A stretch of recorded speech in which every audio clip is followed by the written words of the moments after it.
You can imagine how many times per day a trainer has to pick up plates and put them away back to where they belong. Here you see our ergonomically friendly setup, which is aimed to save our backs as we work all day long. We have the plates stacked on the wall, and as you can see, the lightest plates are right at the top. The closer I come to the wall, the safer it is for me to transfer the weight right towards my body. The interesting thing about physics is a weight that is part of my body is not distinguished as a separate entity by the laws of physics. As soon as I bring the weight away from my body, now I have to deal with the lever arm, and my core better be strong enough to maintain rigidity and stability and stiffness.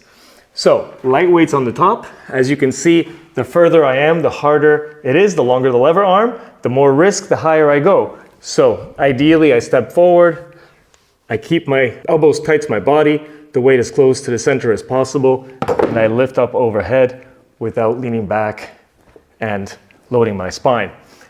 Middle weights, right in the middle, very easy to transfer. I pull to the center of my mass, which is just below my belly button, and I swivel 90 degrees to the right. You'll notice I'm swiveling on my toes, left and right, 90 degrees, without rotating my spine by itself.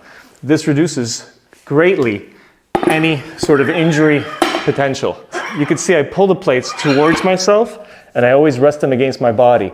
I turn, I walk towards the wall, and I simply insert without having to reach and load the spine itself. You'll also notice that our heaviest weights are on the bottom. There's two reasons for that.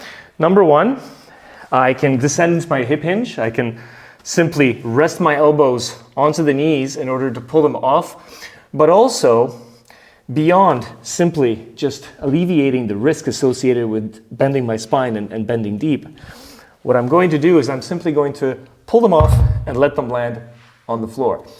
This is rubber, these are bumper plates, so there's no problem hitting the floor, which is also covered in rubber. Also, if I need to transfer somewhere, I can simply roll the plate across and back.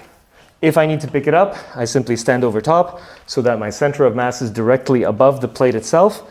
I grip, I pick up through my hips without bending my spine, and I flip the plate towards my center, where again, I can simply press it onto the bar. For more tips and strategies on how to create balance within the system and a stable pain-free function, visit the Good Back Academy. The Good Back Academy is an online course including 7 tailored modules in order to prevent and treat back pain, but also set a foundation for healthy movement overall.